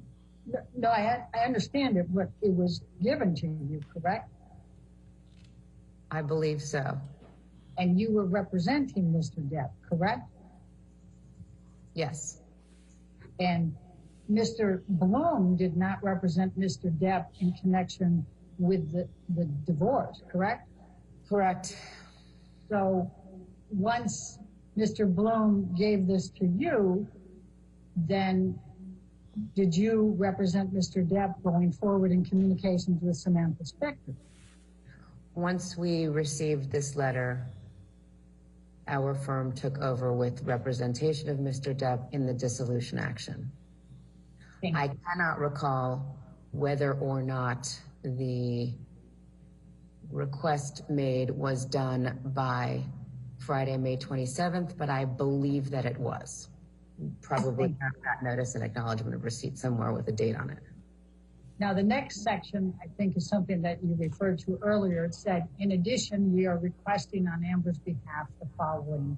And it says appropriate pendente light support. Did you have an understanding of what that amount might be at the time that you saw this letter? I did not have an understanding of what appropriate pendente lite support would be at that time. Did you ask Samantha Spector? I don't recall. I don't recall our specific communications regarding her requests. Do you recall making any kind of counter to any of these items? All I recall is that without any notice to us, at 8:30 in the morning on the 27th, Samantha Spector and her client went into court and obtained a no notice ex parte restraining order. Had you had any communications with Samantha Spector prior to her going into court on that Friday, May 27th? Yes, How many communications had you had with Ms. Spector prior, following getting this letter and prior to her going into court at 8:30 on May 27, 2016? I do not recall. Do you have a recollection of whether any of the communications that you had with Ms. Spector between the receipt of this letter that's dated May 24, 2016, and Ms. Spector going into court on Friday, May 27, 2016, related in any way to requests on your behalf, on behalf of your client that you made? No, You recall having communications with Samantha Spector between May 24 and May 27. You can't recall how many, and you can't recall the specifics of those communications. Is that accurate? it's not accurate. And in what way? Please tell me. I recall that we had communications between the 24th and probably the 26th. I doubt we spoke on the morning of the 27th before she went into court. I do not know the content of those communications, and I do not know how many communications were had.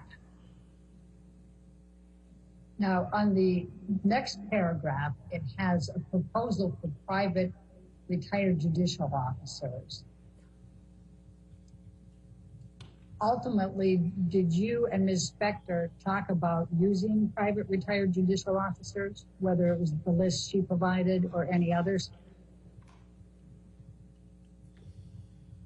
I believe so, yes.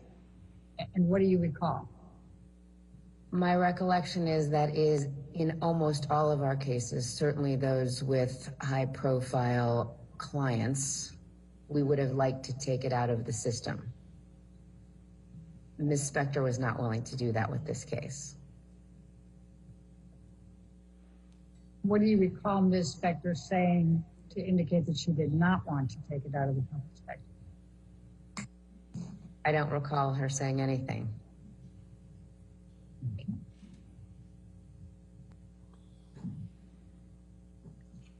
Now, after your understanding was that a CLETS DVTRO was in fact obtained on Friday, May 27, 2016 by Ms. Heard against Mr. Depp, correct?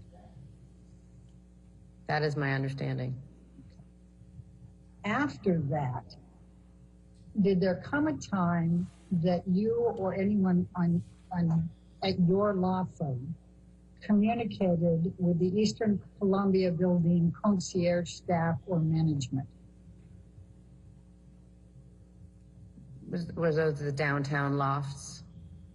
The penthouse lofts, yes. And if it's easier for you, everyone's been referring to the Eastern Columbia Building as ECB. Would that be helpful at all? Sure. Or we can, if you prefer to call them the penthouse loft building, that's fine too. Now that we've identified them, I understand what you're talking about. We can call them whatever you'd like. Did someone from my firm speak with somebody at those buildings? Yes.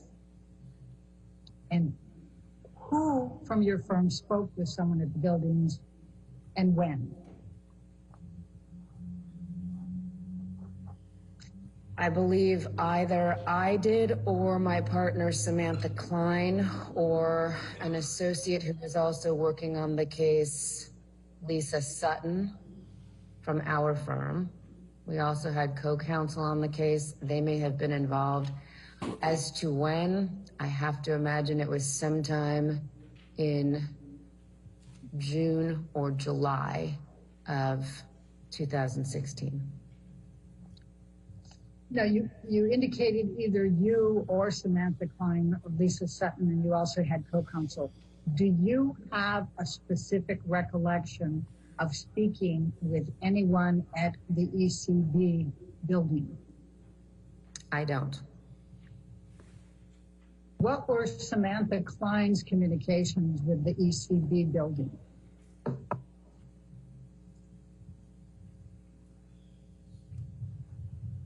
I don't know. What were Samantha Klein's communication with the ECB building? Okay. And her answer was, I don't know. Thank you. What were Lisa Sutton's communications with the ECB building? I don't know. What were your co-counsel's communications with the ECB building? And when I say ECB building, I'm not talking about the structure. I'm talking about the individuals who worked there. Did you? And just so we're clear here, you don't recall any communications with the ECB building staff as well, correct? You asked me if I had a specific recollection. I do not. Do you have a general recollection? I believe that at some point we subpoenaed the building's records of the video from the lobby and elevator areas. So I would imagine that the communications would have to do with those subpoenas. Are you able to testify to any conversation you or anyone at your firm or your co-counsel had with the ECB building staff? I am sure that there were conversations and communications regarding the production of the subpoenaed documents, review of the subpoenaed documents, their compliance with, I believe it was Ms. Spector's subpoena that was sent, our ability to review the videos, coordination of same. But I don't have a specific recollection of any communications. Are you able to speak to whether there were any conversations between you, anyone at your law firm, or your co-counsel and ECB building personnel prior to your issuing the subpoena? Also, I don't believe that the subpoena was issued by our firm. As you said. So you don't have a recollection of a subpoena being issued on Mr. Depp's behalf for the ECB building surveillance tapes? I don't know. I know there was one issued. I believe it was issued by Ms. Spector. Let's talk about the videos that you just referred to from the ECB building staff. How did you and your firm or your co-counsel receive these videos? I don't recall. I would imagine like a e-file or something like that. Now, is it your recollection that there was just one e-file that contained all of the surveillance tapes? I don't have a recollection as to whether it was 1 or 7 or what. I just don't know. When you were talking about receiving the video surveillance footage on whatever, whether it was 1 file or 7 files, whether it was e-file or whatever, did you have any understanding that you were not provided the full amount that was requested, whatever the amount was? No. So you thought you received whatever you were supposed to receive, is that fair? Yes. What did you do with the actual surveillance video footage that you received? I believe we kept it on the computer at least for the next couple of months in preparation for trial. I don't know where it is now. That's my next question. Is there a time that you no longer possess the video surveillance footage that was sent to you by the ECB building?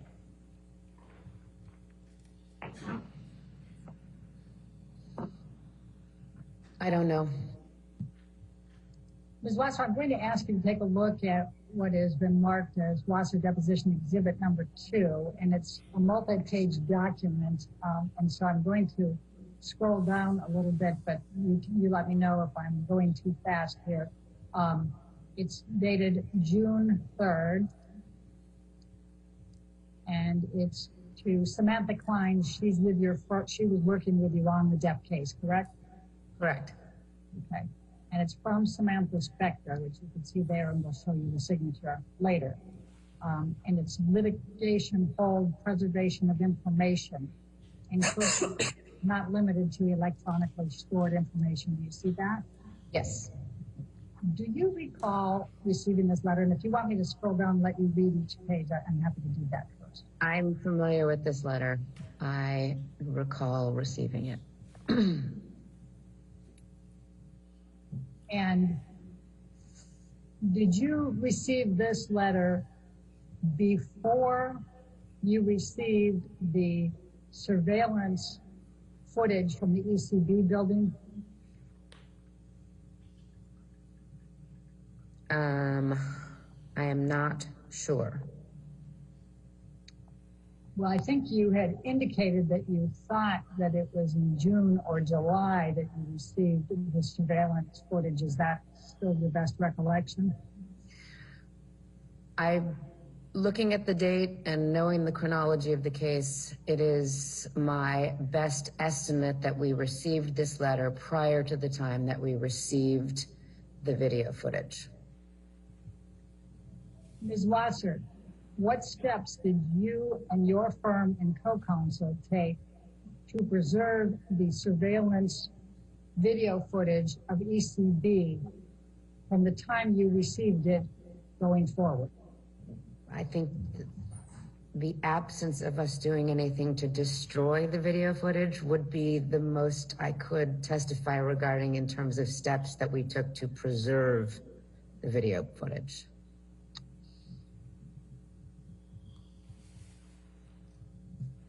Are you aware of any destruction of the video footage, the surveillance video footage from ECB up to the present? No, we probably still have it. Have you looked for it? No, Have you been asked to look for it? no. I'm going to ask you to take a look at what has now been marked as Watson Deposition Exhibit number 3, and it's dated June 6, 2013, addressed to you, and it's from Charles Harder. Did you have an understanding that Mr. Harder also represented Amber Heard? I did when I received this letter on June 6th. Okay. And did you have an understanding that Mr. Harder was also asking you to preserve any evidence? Yes. Ms. Wasser, I'm going to ask you to take a look at what has been marked as Wasser Deposition Exhibit number 4. It's dated June 6th as well, and it's to Charles Harder from your phone. And you are acknowledging receipt of the preservation demand letter from Ms. Heard as well as his. And you indicated we are fully aware of our obligations with respect to the preservation of evidence. Please rest assured that we intend to comply with the preservation demand and expect that Ms. Heard will do so as well. Do you recall saying that in this letter? Yes, And was this letter in fact from you to Mr. Harder? it was. Ms. Wasser, I'm going to ask you to take a look at what has been marked as Wasser Deposition Exhibit number 5. It's a letter dated June 21, 2016 to Samantha Spector, Charles Harder, and Leonard Levine, I think it's pronounced, remarriage of Depp. And it's from Samantha Klein. Do you see that? Mm-hmm. And you are copied on it. Do you see that? I do. Okay. And Ms. Klein worked with your law firm Yes. and represented Mr. Depp as well? Is that correct? Yes. Okay. And I'm going to go back up to the beginning to call your attention to a particular section. It says, this letter shall confirm the agreements we reached yesterday with respect to the pending domestic violence proceedings. See that? Mm-hmm. And then we're going to go down to the media, press, and it says, neither party nor his or her respective counsel representatives or agents shall make any comments in the media or press pertaining to this dissolution action, the civil action pending against Doug Spino, and or any pending or future litigation between or involving the parties. Do you see that? Yes. All right. Does that accurately reflect the agreement that was made between the parties with respect to Amber Heard and Mr. Depp in communications with the press? Yes. Do you know Liz Walters? Who? Liz Walters? Yes. And who is she? She is a reporter. For? I believe she works for her brother's online media outlet called The Blast. Did you have any communications with Liz Walters during the Depp-Heard divorce? I don't recall. Did you have any communications with TMZ relating to the Depp-Heard divorce? I don't recall.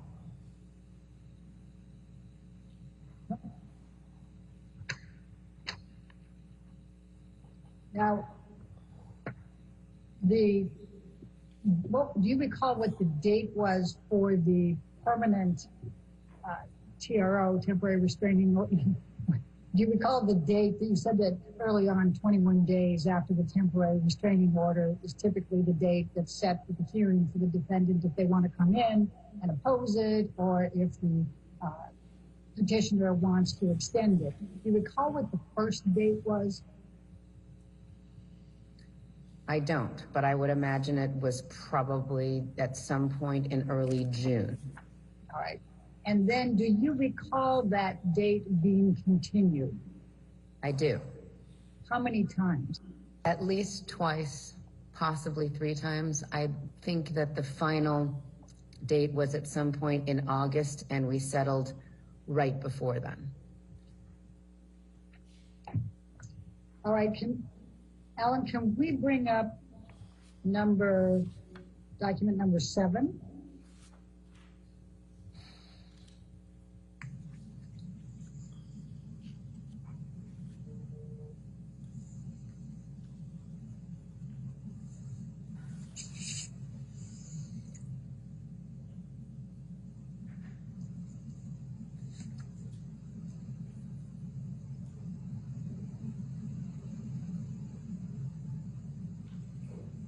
Thank you, Alan.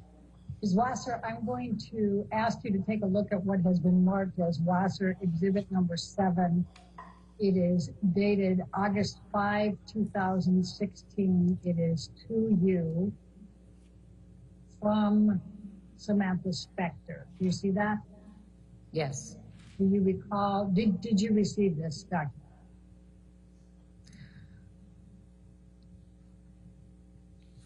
Doesn't it say at the top that it's protected under 1152? It sure does. All I'm asking you is whether you received it. I'm not asking you about the substance. I don't remember. Do you have any reason to believe you did not receive it? I don't. Wasser, I'm going to ask you to take a look at what has been marked as Wasser Deposition Exhibit number 8. And it starts out with an email from Samantha Spector to Amber on August 6, 2016. Do you recall what was going on or around August 16 in this divorce, in connection with the divorce? Not specifically, no. Do you know who Christian Carino is? I do. Okay, who is he? He's an agent at a creative artist agency. How long have you known Christian Carino? I've known of Christian for maybe 10 years. Were you aware that Mr. Carino was involved in organizing, if you will, or assisting Mr. Depp and Ms. Heard with their own meeting to try to resolve their case up in San Francisco? Possibly. That sounds vaguely familiar. Were you on the telephone at any point while Amber Heard and Johnny Depp were meeting to discuss attempted resolution of the issues during the summer of 2016? What was your question? Was I on the telephone? Yes. Were you on the telephone where Mr. Depp and Ms. Heard were in the hotel room and were talking? No. Were you ever on the telephone when Ms. Heard and Mr. Depp were together talking during the summer of 2016, no matter where they were? On the telephone? Yes. No. While he was with Ms. Heard and Ms. Heard was on speaker, and you were on speakerphone with the two of them? No. You recognize the name? I'm going to ask you this here. Do you recognize the name on what? Joe Sweeney? I do. And who was he? Joe Sweeney is a forensic accountant who specializes in family law forensic accounting, and he was Ms. Heard's forensic accountant in the Disso matter.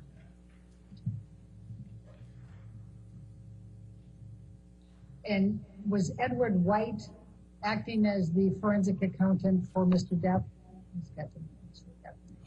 No. Did Mr. White provide the documentation that was then submitted to Samantha Spector as counsel for Ms. Heard? I believe it came from Mr. White's office. Also probably of note is the fact that Mr. Depp changed business management shortly before or during the course of the case. So it is possible that some of the documents came from predecessor business manager. Did Mr. White provide the documentation that was then submitted to Samantha Spector as counsel for Ms. Heard? I believe came from Mr. White's office. Also probably of note is the fact that Mr. Depp changed business management shortly before or during the course of the case. So it is possible that some of the documents came from predecessor business manager.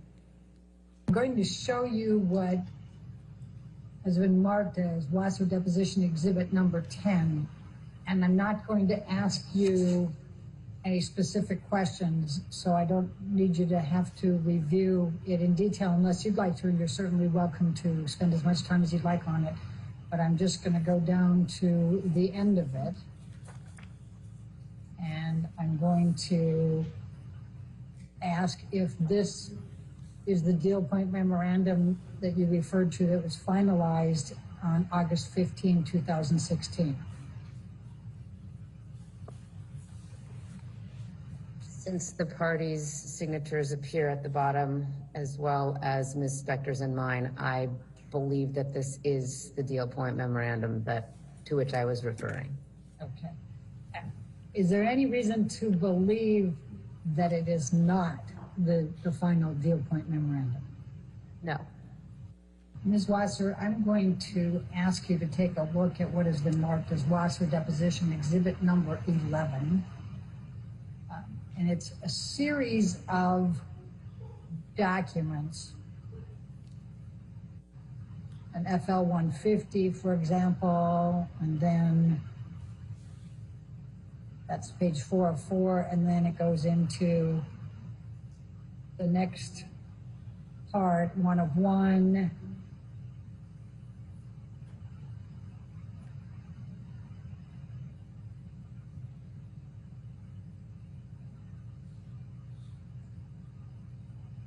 Just try to page through it for you just so you can see generally.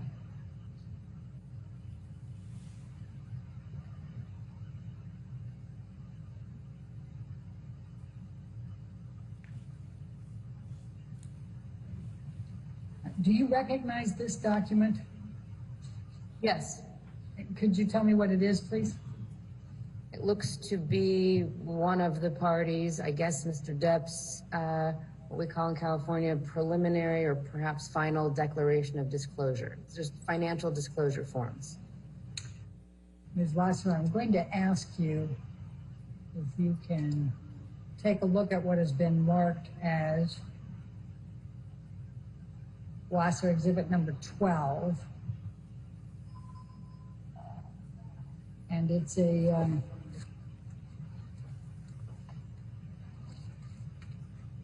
many pages. I think it's 50 total. Do you recognize this document?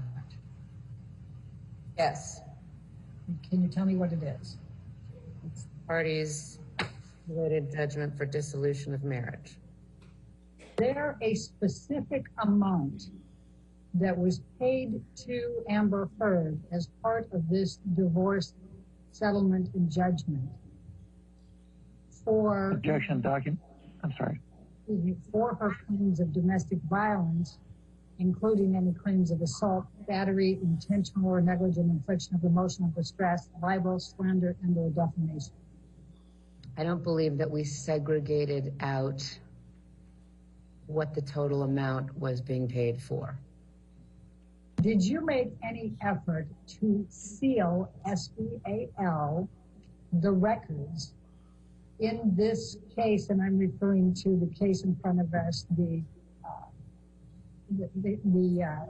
marriage or partnership of Amber Laura Depp and John Christopher Depp II, filed in Superior Court of California, County of Los Angeles.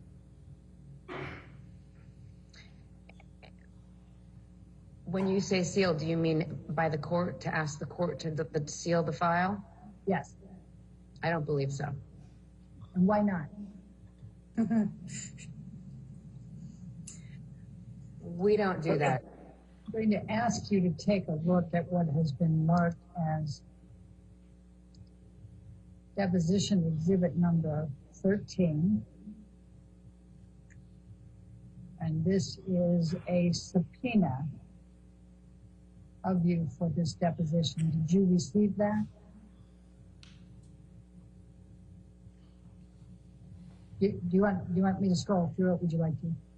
No, I believe that we received it. All right. And you are testifying pursuant to this subpoena, correct? I am. I'm going to ask you to look at what has been marked as deposition exhibit number 14. And this is for the corporate designee of Wasser, Cooperman, and Mendoz. You see that? I do. For today's deposition. Is it your understanding that you are the corporate designee on behalf of Wasser, Cooperman, and Mendoz speaking today? Yes. Thank you. All right, ladies and gentlemen, I think given the hour, that'll be all the testimony that you hear today, okay? So we'll go ahead and recess for the day. Make sure you don't do any outside research and don't talk to anybody, and we'll see you tomorrow, okay? Get some good rest, all right? Thank you.